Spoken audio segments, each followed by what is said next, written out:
সৌমিত্র চট্টোপাধ্যায় এবং রবীন্দ্র সাহিত্য অঙ্গাঙ্গিভাবে জড়িত।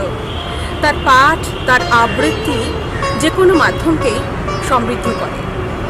রাজ্যের মন্ত্রী তথা বিশিষ্ট সঙ্গীতশিল্পী গৌতম দেব এ জীবন পূর্ণ করো এই অ্যালবামে সঙ্গীত পরিবেশন করেছেন। আর অ্যালবামটিতে রবীন্দ্র কবিতা পাঠে রয়েছেন সৌমিত্র চট্টোপাধ্যায়। দর্শক বন্ধুরা, আজ আমি চলে এসেছি কলকাতা পোর্ট ট্রাস্ট অফিসার্স ক্লাবে। আজ এখানে অ্যালবামটির আনুষ্ঠানিক প্রকাশ হবে বিশিষ্টজনদের হাতে। কিন্তু তার আগে দর্শক বন্ধুরা একটু শুনে নেব রাজ্যের মন্ত্রী তথা বিশিষ্ট শিল্পী গৌতম দেব তার এই অ্যালবামটি নিয়ে ঠিক কী বলছেন। ঠিক অত সিরিয়াস মুড ছিল না, কিন্তু ধীরে ধীরে বিষয়টা খেলার থেকে একটু সিরিয়াস মুড নেয়।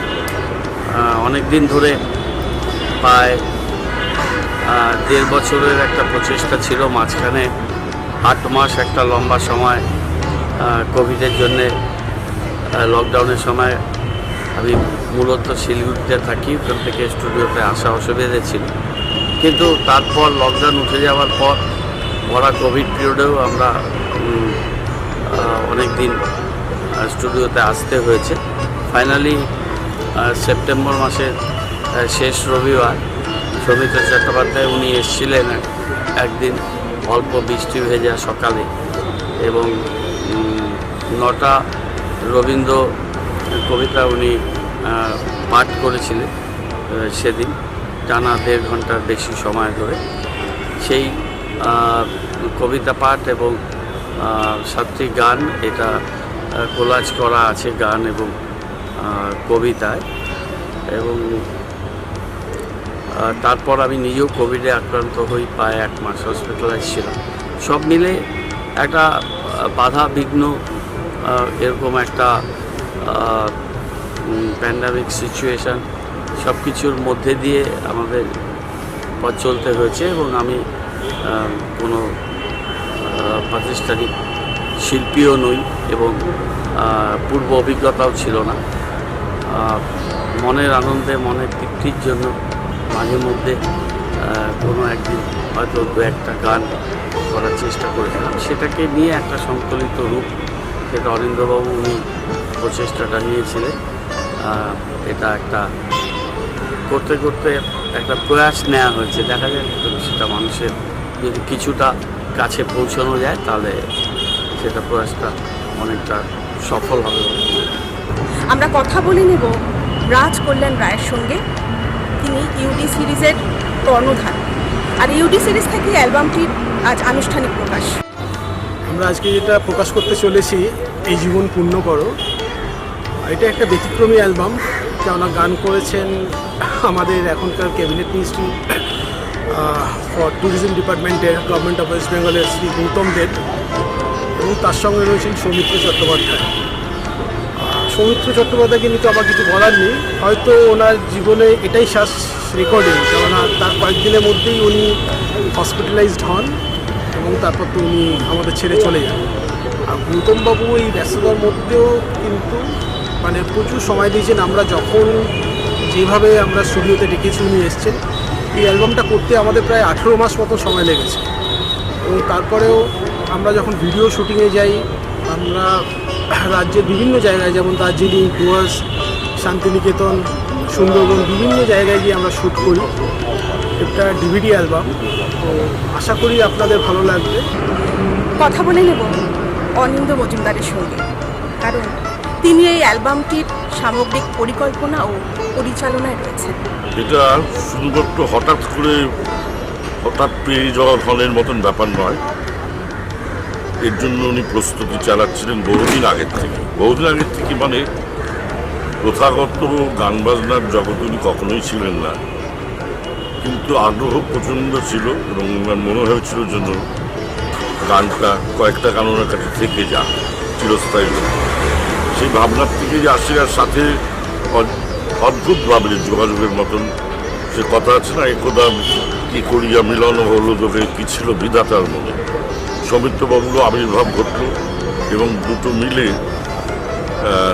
যেটা আমাদের প্রাপ্তি হলো, সেটা আমার কাছে বেশ ভালোই লেগেছে। এবং দ্বিতীয় কথা, যদি একজন জননেতার মুখে যদি মানুষ অন্তত রবীন্দ্রনাথের গান সবাই শোনে, অন্যান্যরা ওনাদের অনুগামী এবং বহুদূর পর্যন্ত জায়গাটা ছড়িয়ে যায়, অন্তত প্রচারের দিক দিয়ে জনপ্রিয়তার নিরিখে আমার মনে হয় ব্যাপারটা খুব দরকারি ছিল, খুব প্রয়োজনীয় ছিল। যদি অনুষ্ঠানটা আরও বড় করে করার কথা ছিল সমীক্ষার উপস্থিতিতে, কিন্তু যেটা হবার নয়। আশা করি যেখানেই থাকুন আমাদের এই অনুষ্ঠানের প্রতি ওনার একটা অন্যরকম দৃষ্টিতে তাকিয়ে আছেন আকাশ।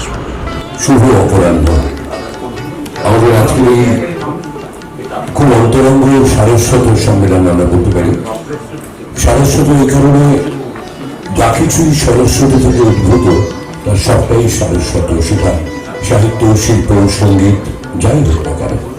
আগামীকাল এই সরস্বতী পুজো আজকের দিনটা সেদিক থেকে খুবই তাৎপর্যময়। আরো একদিক থেকে আজকে আমরা যে অ্যালবামটি উদ্বোধন বা প্রথম প্রকাশ উপলক্ষে এখানে সমবেত, এটি শিল্পীর প্রথম অ্যালবাম। তার মুখ্য পরিচয় শুনে আমরা দীর্ঘদিন পরিচিত। সে কাজে তার সার্বিক সাফল্যের কথা সমস্ত মানুষ জানে, কিন্তু সরাসরি রাজনীতির সঙ্গে যুক্ত থাকা, প্রশাসনের অঙ্গ হয়ে থাকলে যেসব দায়িত্ব পালন করতে হয়, সেগুলোর পাশাপাশি প্রত্যেকেরই একটা আলাদা নিজস্ব সত্তা থাকে। তার সেই জায়গাটা কিন্তু সাহিত্য আর সঙ্গীতময়। হ্যাঁ, গৌতমদা গান গানে আমি জানতাম, আমি অনেকদিন ধরেই জানি, সেটা কিন্তু শোনার সৌভাগ্য হয়নি। আজকে আমরা সেটা শুনবো এবং সে মন্ত্রী হয়ে গান গাইছে বলে তার এই যে রিলিজ হচ্ছে, আশা করি বোধহয় সেটা আসল কথা নয়। সে সুগায়ক এবং একটি ভালো কাজ করছে, সেই হিসেবে তার এই মিউজিক অ্যালবাম রিলিজ হচ্ছে, সেটাই বড় কথা। কারণ রবীন্দ্রনাথ এবং সৌমিত্র চট্টোপাধ্যায়ের নামের সাথে নিজেকে জড়িয়ে নেওয়ার জন্য অনেকটা গাছ লাগে। আজকে গৌতম বাবুকে শুনবো এবং প্রাণ ভরে ওনাকে শুভেচ্ছা জানাই যে দিকে দিকে ছড়িয়ে পড়ুক ওনার গান, এবং আমরা আরো ওনার কাছে পেতে চলেছি, আরো পাবো। Thank you very much. এটা অত্যন্ত আনন্দের বিষয়, খুব ভালো লাগছে যে আমরা তো সৌমিত্রদার আবৃত্তি সারা জীবন ধরে শুনে এসেছি, কিন্তু গৌতমদার গান আমরা আজকে প্রথম শুনব। এবং আমার একটা অনুরোধ যে একেবারে যখন আমরা তাকে পেয়েছি, এখানে যদি উনি একটা গান আমাদের শোনান, তার থেকে ভালো আর কিছু হতে পারে না।